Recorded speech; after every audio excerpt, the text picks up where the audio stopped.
تو سرکار دو عالم صلی اللہ علیہ وسلم کو جناب ابو بکر صدیق ٹک ٹکی باندھ کر دیکھ رہے ہیں۔ اب وہ سانپ جو دیدار مصطفیٰ کے لیے تڑپ رہا تھا، اس نے ظاہر ہے سرکار دو عالم صلی اللہ علیہ وسلم جس راستے سے گزرتے تھے خوشبوئیں پھیل جاتی تھی، اب جس غار میں ہوں گے کتنی خوشبوئیں آتی ہوں گی، اور خاص طور پہ ان کو جو سرکار کا دیدار کرنا چاہتے ہیں، تو سانپ تو جھوم گیا ہوگا نا خوشبوئیں مصطفیٰ سن کر۔ اب اسی حالت میں سانپ نے وہ 70 سوراخ جہاں سے بھی دیکھنا چاہا وہ دیکھ نہ پاتا تھا، راستے میں کپڑا رکاوٹ تھا۔ دیکھتے دیکھتے اس سانپ نے جہاں ابو بکر صدیق کی ایڑی تھی وہاں پہ اپنا سر مارنا شروع کیا۔ حضرت ابو بکر صدیق دیکھ رہے ہیں کہ سانپ کا جو سر ہے یا کوئی جانور ایسا ہے جو میری ایڑی کو مس کر رہا ہے، اب کیا کروں؟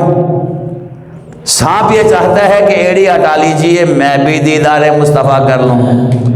صدیق اکبر چاہتے ہیں کہ آج موقع ملا ہے، آج تو تنہائی میں خلوت میں اکیلا ابو بکر ہی دیدار کرے گا۔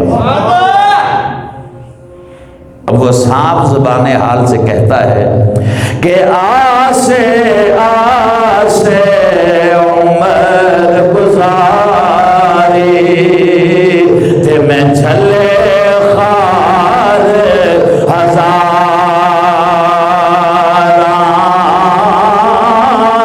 بالی باغ نہیں ویکھن دیں دے آیا جدوں نے بہار۔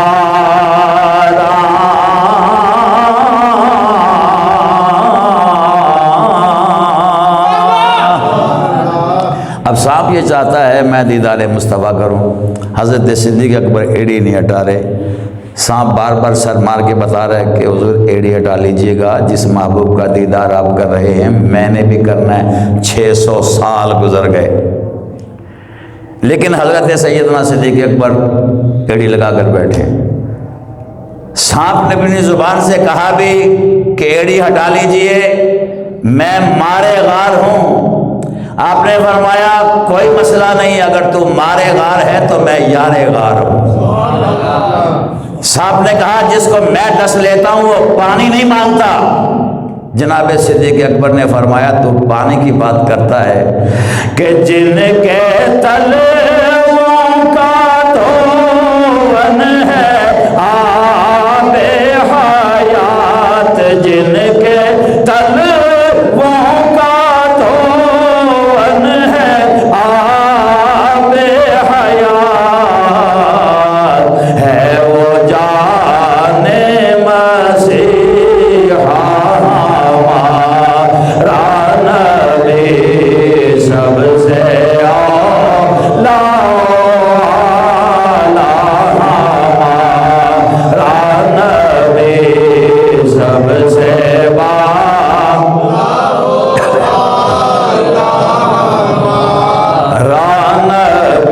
نبی سب سے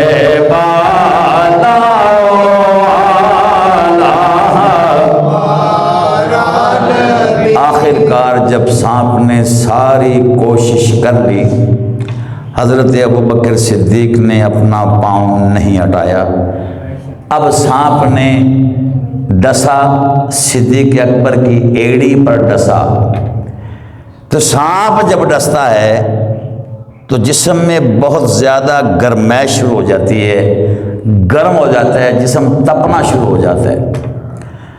جناب صدیق اکبر کا جسم بالکل گرم ہو گیا، آنکھ سے پانی نکلا اور چہرہ مصطفیٰ پر گرا۔ اب آپ ذرا مماثلت دیکھیے گا جناب صدیق و علی کی۔ ایک جگہ پر گود علی کی ہے، سر مبارک مصطفیٰ کریم کا ہے، غار میں گود صدیق کی ہے، سر اقدس مصطفیٰ کریم کا ہے۔ یہاں صدیق کا پانی آنکھ کا نکلتا ہے، وہاں مولا علی شیر خدا کا آنسو نکلتا ہے۔ لیکن یہ آنسو مولا علی کا بھی چہرہ مصطفیٰ پہ گرا اور صدیق کا بھی چہرہ مصطفیٰ پہ گرا۔ سرکار نے چشمان مبارک کھولی، پوچھا علی کیا ہوا؟ عرض کی حضور علی کی نماز کبھی قضا نہیں ہوئی، نماز کا وقت گزر رہا ہے، آپ نے تو ادا فرما لی تھی سرکار، لیکن آپ کا سر میری گود میں تھا تو میں کشمکش میں تھا، نماز پڑھوں یا سرکار کو اٹھاؤں؟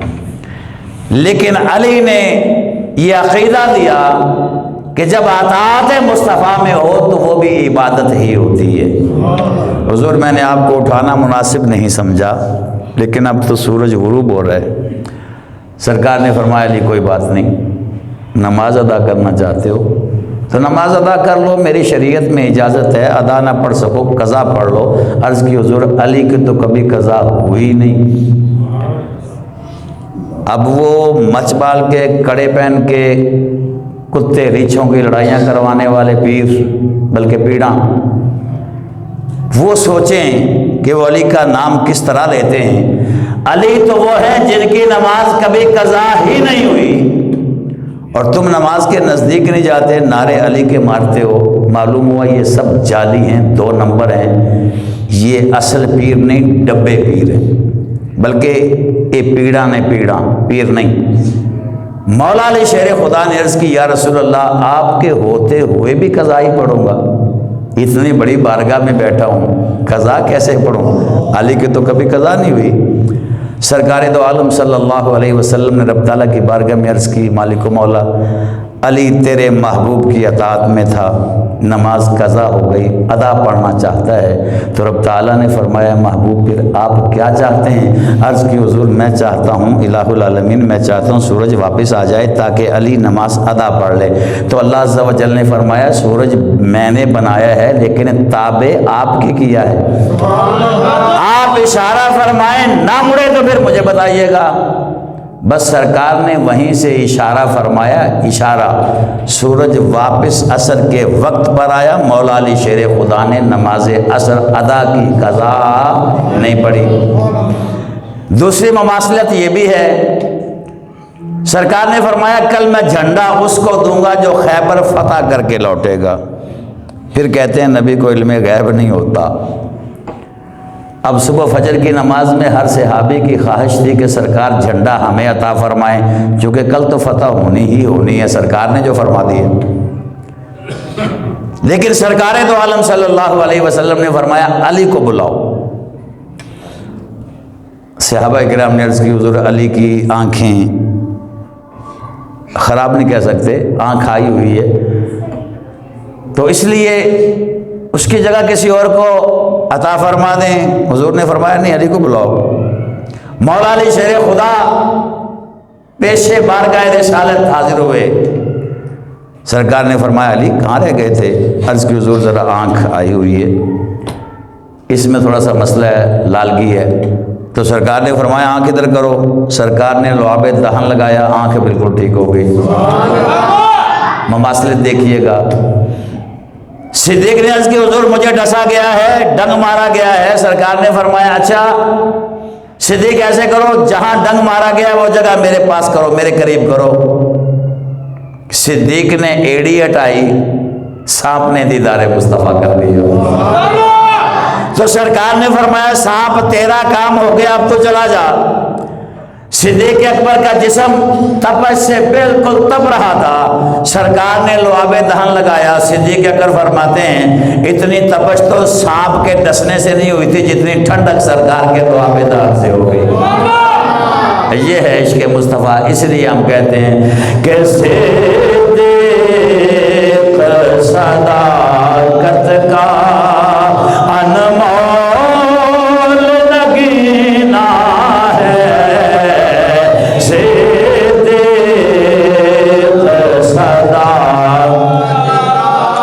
انمول نگینا ہے، صدیق۔ یہ سارے ذرا زبان کھول کے بولیے بولیے گا، پتہ چلے آپ صدیق اکبر کو بھی ماننے والے ہیں، ان کے محبوب میرے اور آپ کے محبوب آقا کے بھی دیوانے ہیں، اس لیے سب مل کے پڑھیے گا۔ صدیق صدا